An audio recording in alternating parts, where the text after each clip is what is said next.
Sharper than a serpent's tooth. Written by the Hanged Man 317 and read by Purple Star.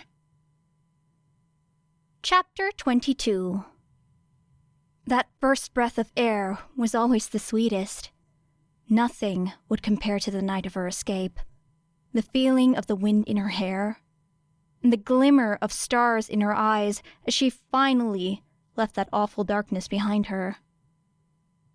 But still, as she left the hospital, she couldn't help but feel a strange echo of that moment swell within her lungs. Calling in as her own mother had been both easy and extremely difficult.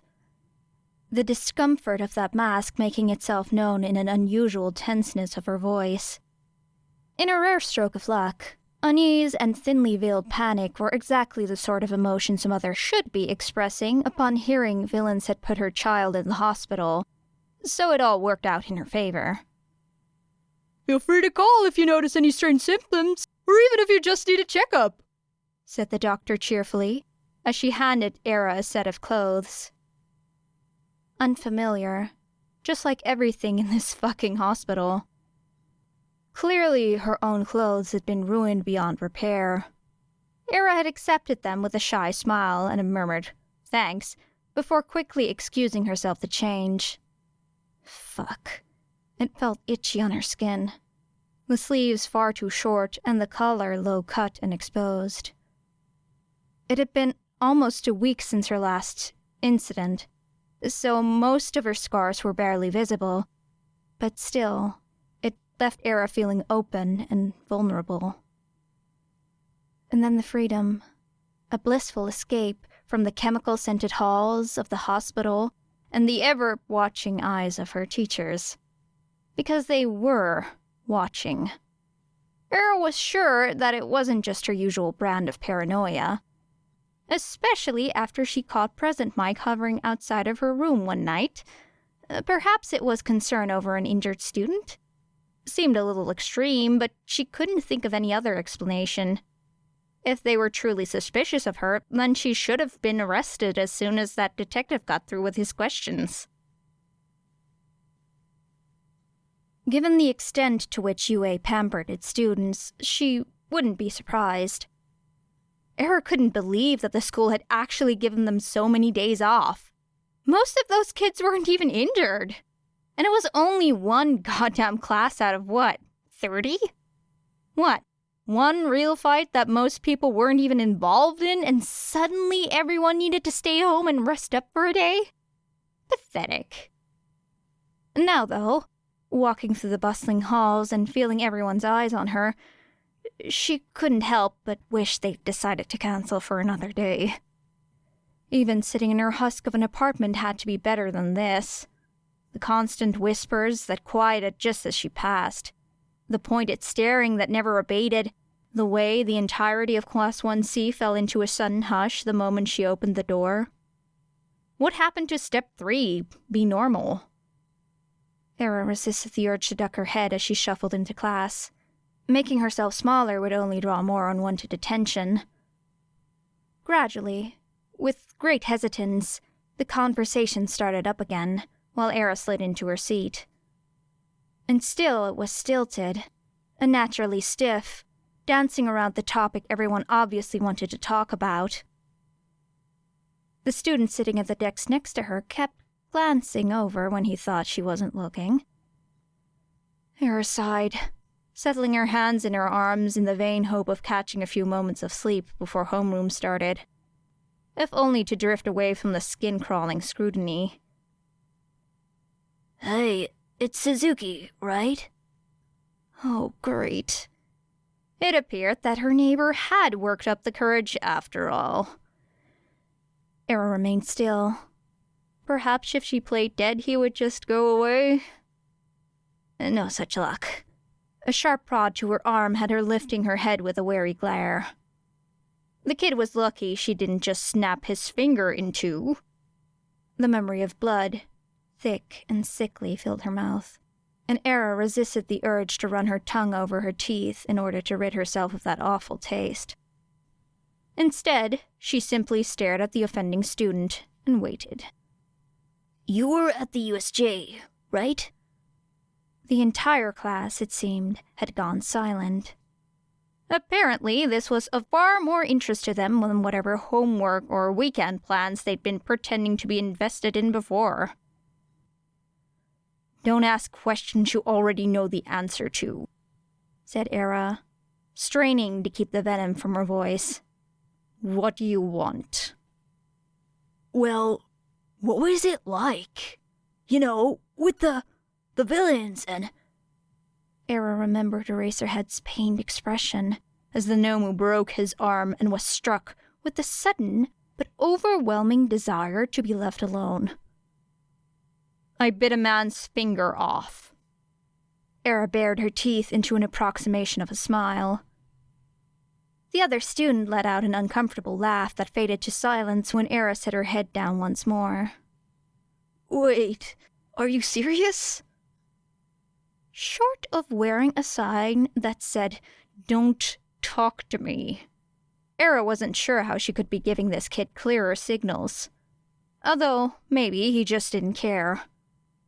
She was debating whether or not to deign that with a response when their teacher finally burst into the room. Thank God. Hello, dear listeners! God fucking damn it, I forgot how loud he is. Era gritted her teeth against the tingling in her ears as she reluctantly sat up in her chair. At least the other students had stopped their staring. Mostly, anyway. Well, this day was shaping up to be terrible. As Present Mike ran through a couple morning announcements, Era consoled herself with the fact that, if nothing else, her teachers were bound to cut her a little more slack when it came to answering questions. Which was a huge relief, because Era thought she might just lose it if she had to hammer through yet another math problem with the added bonus of the entire class gaping at her like some sort of sideshow attraction. Hey, Suzuki, you awake? Era snapped to attention, shoulders tensing at the realization of being caught. She swallowed the frantic apology on her tongue and quelled the panic fluttering in her gut. This wasn't one of her old teachers. He wouldn't punish her for not paying attention. Instead, she nodded and gave him a simple, "Sorry, Sensei, I must have spaced out for a second." That's no prob. Present Mike flashed her a smile far too wide to be genuine, and Era felt that panic spiral to the surface once more, before she finally gave up and stuffed it into a box. Maybe he was just stressed out. He obviously hadn't been sleeping as much, if the faint circles under his eyes were any indication. And besides, she already knew that his radio host mask wasn't always a perfect fit. Dangerous. She hated facing someone who knew how to wear a mask and wear it well. Leaning casually against his desk, Present Mike continued. Could you pop out of class and give Aizawa a little visit? He just wants to talk to you about something. Era felt herself begin to freeze, and stood before she could reveal that weakness. Of course. Right now? Yup, if that's all right with you. That was a trick. An order in disguise. Era resisted the urge to narrow her eyes, and simply nodded before walking out of the classroom, ignoring how her classmates' stares bored into her skin like rusted screws, until she finally closed the door and was able to bask in the silence of the hallway. Aizawa, Eraserhead, wanted to talk to her. Her legs felt far away as she walked down the halls, head buzzing with the possibilities. None of them very good. Perhaps he just wanted to make sure she was okay? No. If he'd wanted to do that, he could have checked up on her in the hospital, or even during lunch. Instead, he decided to pull her out of class first thing in the morning, so it had to be something more serious than a simple check-in. A cold dread stirred in her stomach as Era considered the other options. She was compromised. They knew what she was and what she had done. That was certainly a worrying one. but Era found it unlikely. She hadn't seen any sort of extra security today, for one, and there were no convenient sniper advantages for a hit on Eraserhead's office. Unless they planned to take her out on the way there? Era glanced out of the window, but didn't catch anything out of the ordinary. He would have to be very confident, knowing what she was and still deciding to take her down in an enclosed space, with no backup. Less severe, then. They knew she was Sparrow. That made little sense, but was more believable. Why they wouldn't have just arrested her at the hospital, Era had no idea. But maybe they thought they could get a confession out of her here, where she presumably thought herself safe. Foolish, but not completely ridiculous.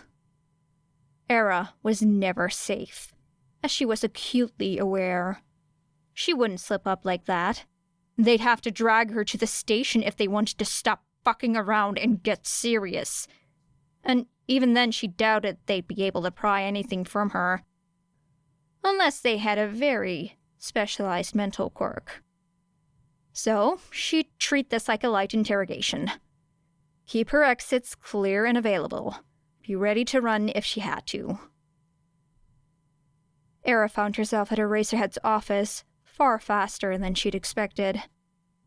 But given the circumstances, she supposed it would be better to get this done sooner rather than later. Don't give him even more time to prepare.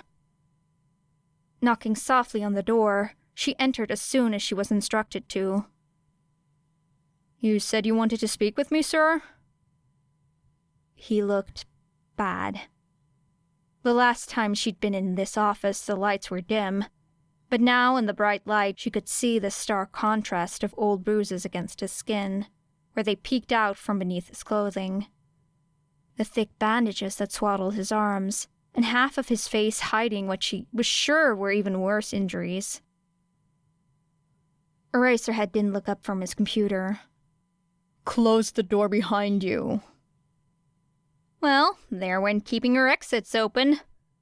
Nodding, Era did as he asked, turning back to find him pushing his computer aside and motioning towards an open chair.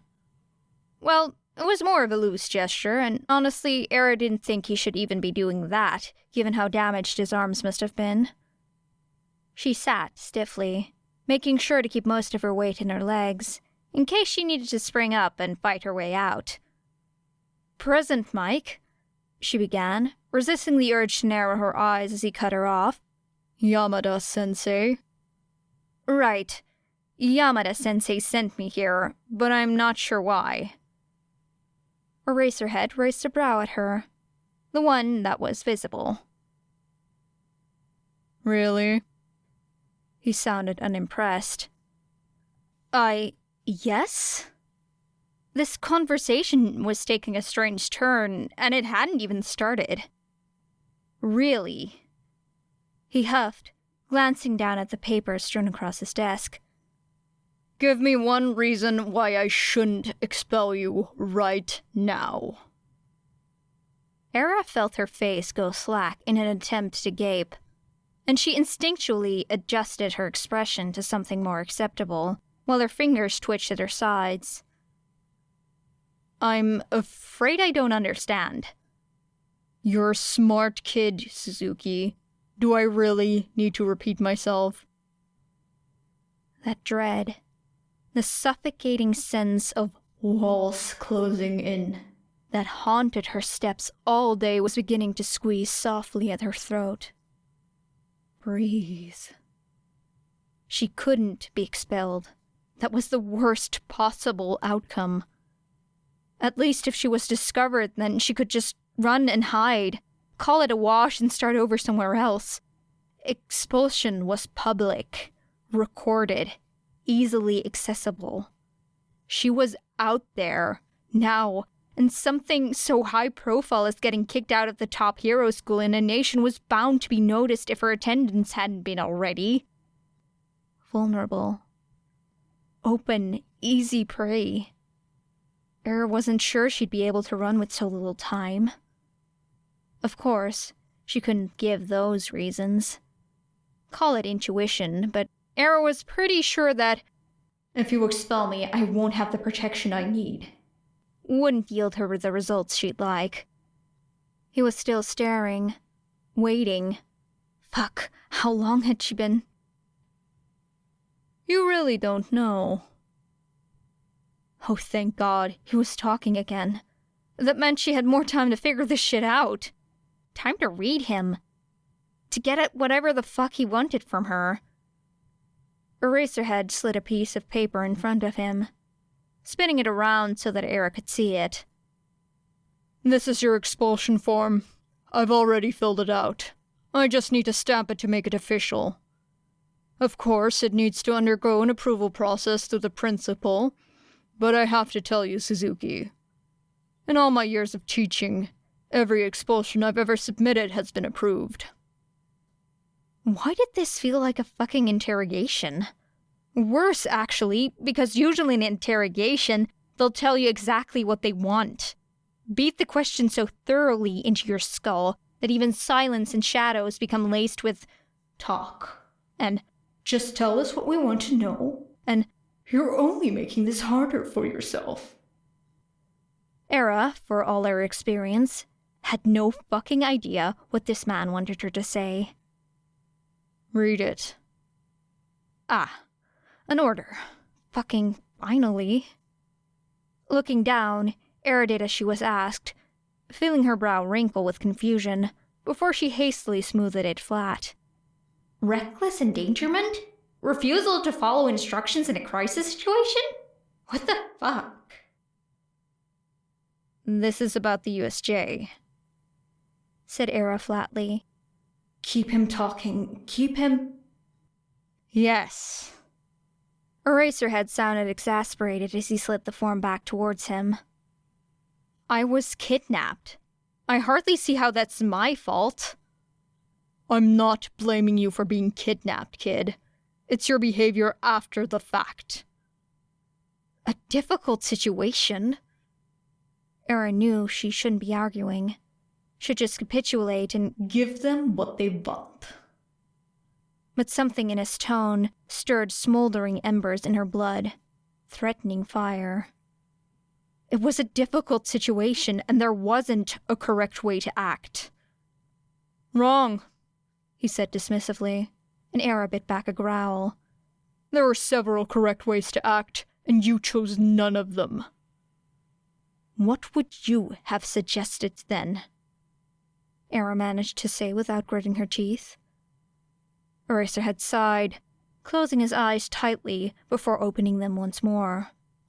Like I said, Suzuki, you're a smart kid. I'm failing all of my classes. And I'm sure you can figure this out for yourself. Well, obviously I can't. Why don't you do your job and fucking teach me then? Watch it. No. She needed to stop. She needed to breathe, to soothe the patter of her heart and the painful twisting in her gut, but it was just too fucking familiar. Too close to walls closing in and knives beneath the skin. And what he suggested was just... it was wrong. And she knew it was wrong, and she needed him to see that, to understand why she couldn't do what he wanted. You're not making a good case for yourself, you know, he said with another sigh, reaching across his cluttered desk for what looked like a stamp. I can't in good conscience allow you to. I thought you were a hero, said Era coldly. He looked up in thinly veiled surprise. That's irrelevant. It isn't. You, out of everyone, should understand this. Please, enlighten me. Explain how I should understand a 14-year-old choosing to throw herself into danger.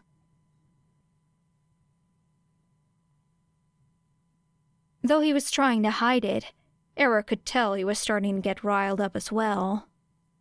Good, declared a more petty corner of her mind. You're treating me like a child. Well, it's almost as if that's what you are. I'm not. Era cut herself off with a frustrated growl before she could say anything she'd regret. Choosing her words carefully, she began again. You think I should have left you to die. I think you should have followed my instructions and let me do my job. I'm sorry, is getting beaten to death in your job description? If it means protecting my students, then yes, it is. He snapped, before visibly reining himself back to something resembling composure. We're getting off track. Era huffed, crossing her arms and leaning back in her chair. You're not going to expel me. Oh, how do you figure? It would be awfully hypocritical, don't you think? Eraserhead frowned at her. Don't compare our actions. They aren't interchangeable. If I was one of your students, would you be this angry? Yes. Really? Could I see Midoriya's expulsion form then? Midoriya? Ground out Eraserhead. Didn't actively offer his life in exchange for my own.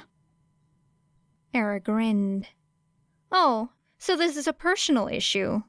I didn't peg you for the type, Eraserhead. The type? You know. She leaned her chair back on its rear legs, grin widening. The type to let his emotions interfere with his job.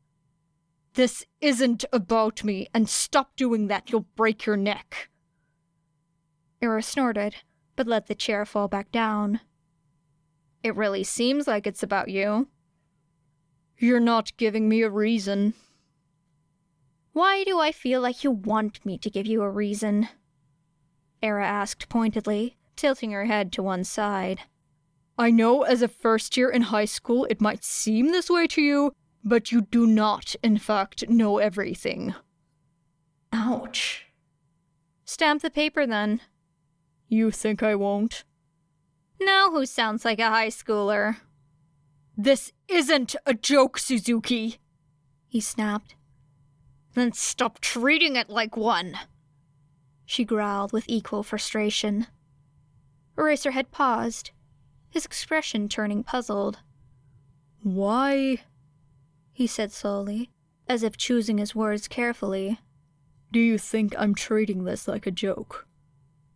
Era narrowed her eyes incredulously. Because you're being ridiculous? You want to, what, punish me for saving your life? What you did was unnecessary and bullshit, hissed Era. That's fucking bullshit and you know it. I was there. I know what happened. So was I. Eraserhead's voice turned icy. Do you want to know what I think? Not particularly, Era muttered. Too bad. I think you have the worst martyr complex I've ever come across in my entire career. I think you're reckless and immature, and you have no idea how to follow orders unless they happen to suit you. I think you have no sense of self-worth and have somehow convinced yourself that your life is less valuable than anyone else's. I see. Well, hero, riddle me this. If what I did was so reckless and self-sacrificing, how am I still alive? Eraserhead just stared at her, before leaning down and pulling out another folder. This one stuffed with loose papers that threatened to spill out, as he let it fall to the table with a slam. Do you know what this is? Well, if you ask me, it appears to be a folder with some paper in it. An astute observation, said Eraserhead dryly.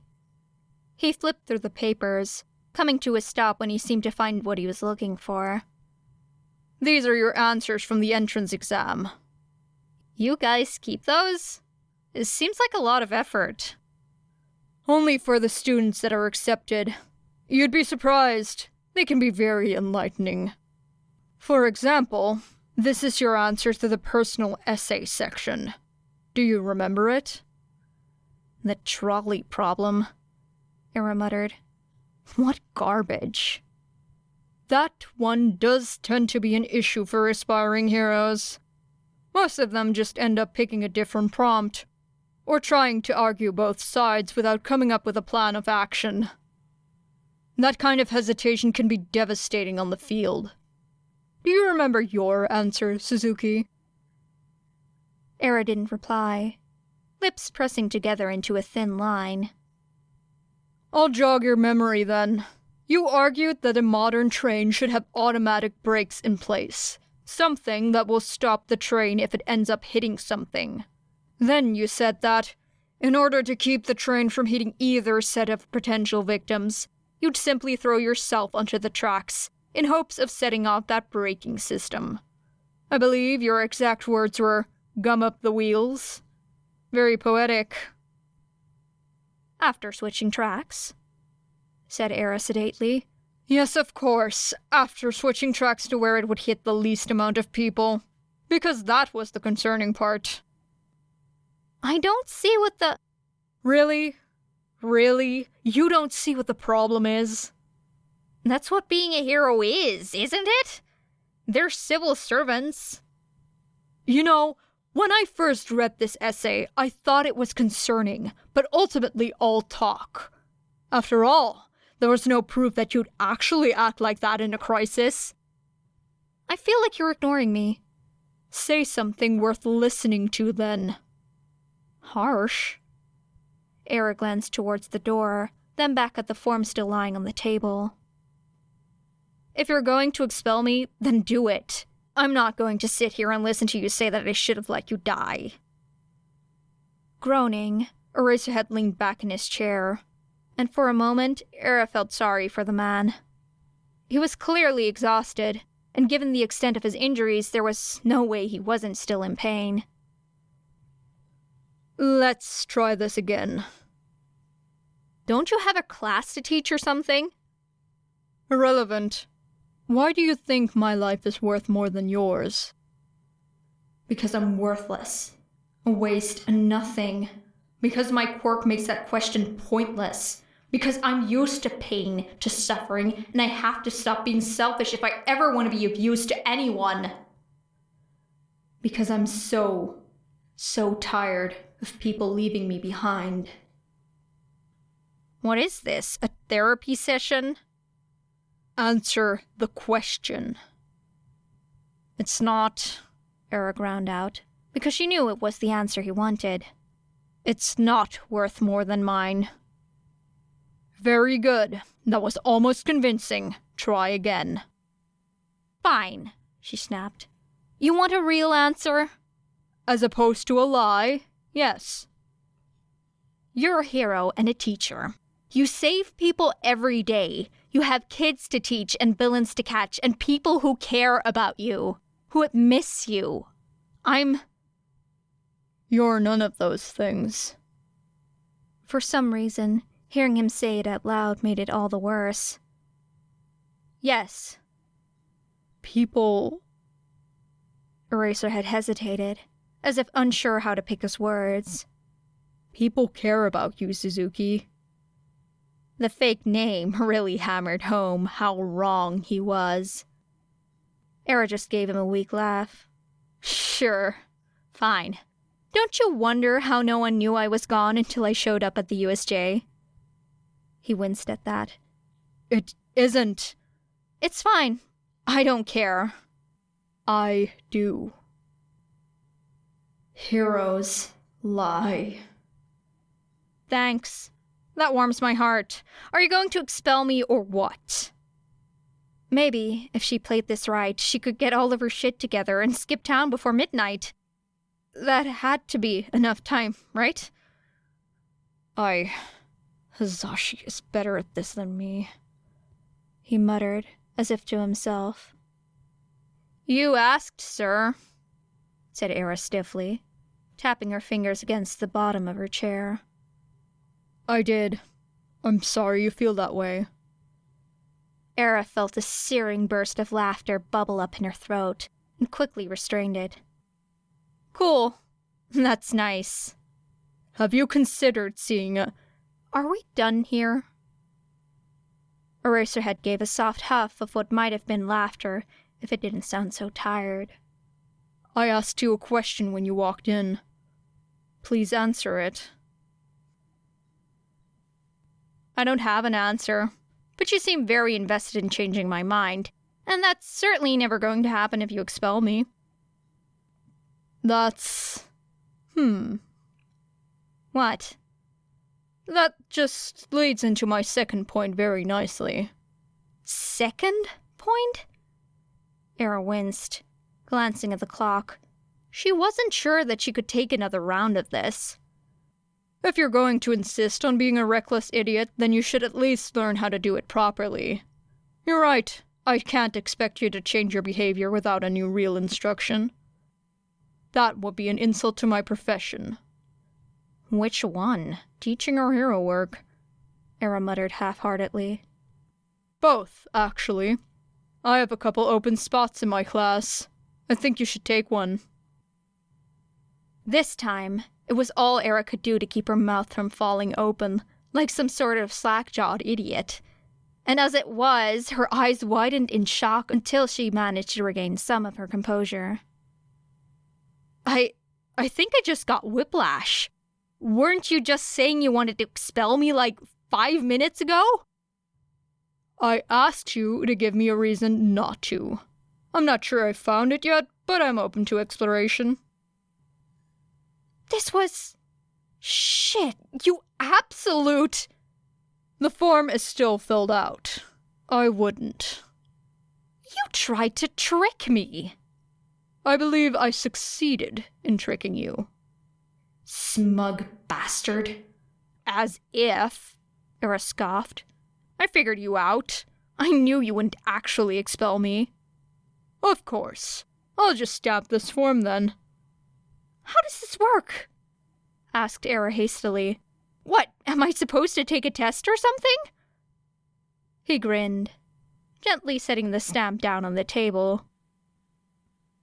Typically, if a general education student performs admirably enough in the sports festival, they will be considered for the hero course. The sports festival? Eraserhead shot her an incredulous look. Did Yamada not tell you? It should have been announced today. Era didn't want to admit that she'd zoned out during the morning announcements, but it seemed like Eraserhead read into her silence anyway. Right. Well, our principal, in his infinite wisdom, has decided not to postpone the sport festival, despite recent events. It's approaching very quickly, so that doesn't leave you with a lot of time to prepare. Prepare for what exactly? Eraserhead's expression of disbelief only intensified. Do you not know what the UA Sports Festival is? Era didn't know what any sports festival was, but that didn't seem like the right thing to say. Instead, she just shrugged. I don't really pay much attention to, sports. They put it on air every year. It's all people talk about for weeks. You can't get away from it. It's the only thing on television. I'm not really a TV person. They put it on the internet, too. Why do I feel like I'm being attacked? Just explain it then. It's like a contest.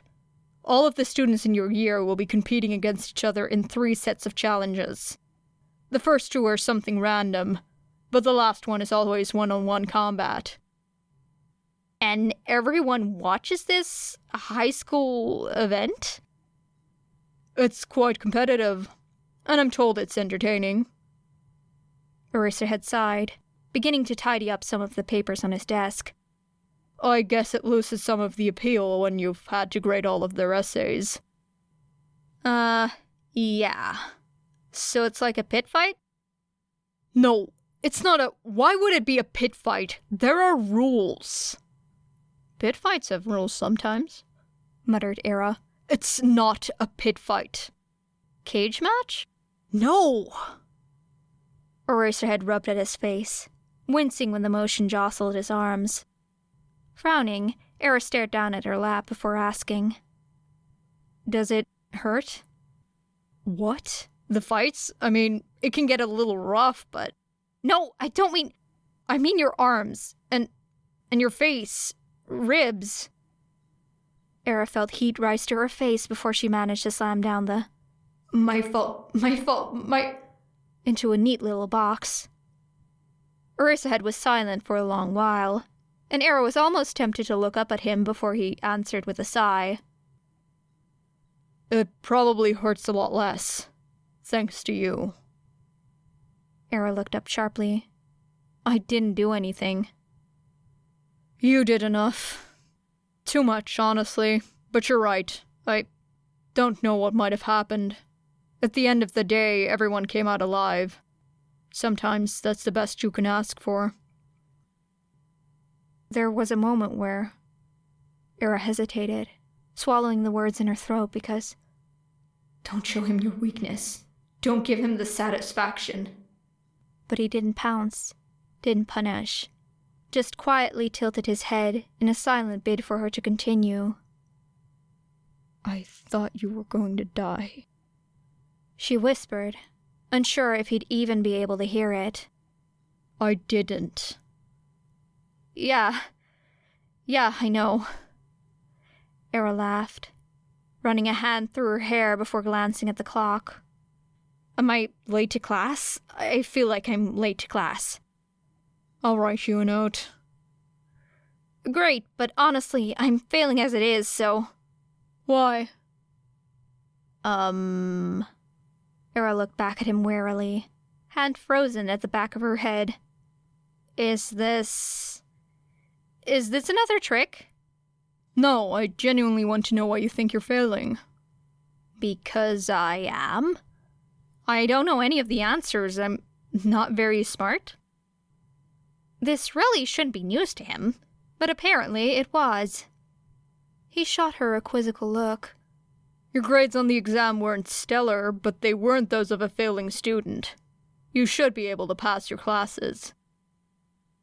Cool beans, said Era with a wince, surprised she hadn't thrown up finger guns as well with how ridiculous that sounded. She cleared her throat awkwardly, moving to stand up from the chair. Stay seated. Right, will do. You don't think you're smart. He didn't phrase it like a question, so Era wasn't sure how to respond. I have trouble making things stick in my brain. I used to be better at it, but now I'm not. Do you need a tutor? Actually, said Era, scrambling for an answer that would excuse her from this terrible conversation. Some of the kids in 1A offered to study with me, so, I think I'm good? Thanks, though? All right. He didn't sound very convinced, but at least he was dropping the subject. You can leave then. Meet me after school on Friday at Gym Epsilon. Do you know where that is? No, Get one of my students to show you. Make sure you bring your PE clothes and a bottle of water. Wait! The sports festival is just around the corner, so we don't have a lot of time to prepare. What is it? You're going to train me? Eraserhead raised a brow. How else are you going to be ready for the sports festival? Era almost scoffed that she could certainly beat these children in combat, but she managed to restrain herself. Aren't you busy? This is literally my job. But Era couldn't be a hero. That wasn't right. She wasn't good like heroes were supposed to be. She wasn't bright like Uraraka and Present Mike, or kind like Midoriya, or brave like Eraserhead and Shinsou. She was selfish. If quirks really were a reflection of the self, then that alone would be proof enough of her own narcissism. Didn't you apply for the hero course? Consider this your second chance. Shit. She did do that, didn't she? Out of some misguided attempt to right the wrongs in her past. To clean the red from her hands, even though she knew it would never come out. If she didn't accept this offer, it would look suspicious as hell. Thank you, Sensei. I appreciate your help. Whatever. Just get out of here. Eraserhead pulled over his computer once more, staring down at the screen. Show your appreciation by giving it your all, in the coming weeks and at the sports festival. Right. I'll do that. Era rose from her chair gingerly, and after he didn't tell her to sit back down, she made her way towards the door. I'll go to class then. Don't forget the slip, said Eraserhead, sliding the small piece of paper across the desk without looking up. Era grabbed it, feeling the paper wrinkle in her hand. Thanks. Don't mention it. Seriously. Against her better judgment, Era allowed a grin to slip onto her face. What? Would it ruin your image? If my students knew I could give out late slips, they'd never shut up about it. Now go to class. I'm sworn to secrecy, then. Era slid open the door, hesitating at the threshold, before offering a quiet, "Thank you," and closing the door behind her. End of chapter 22.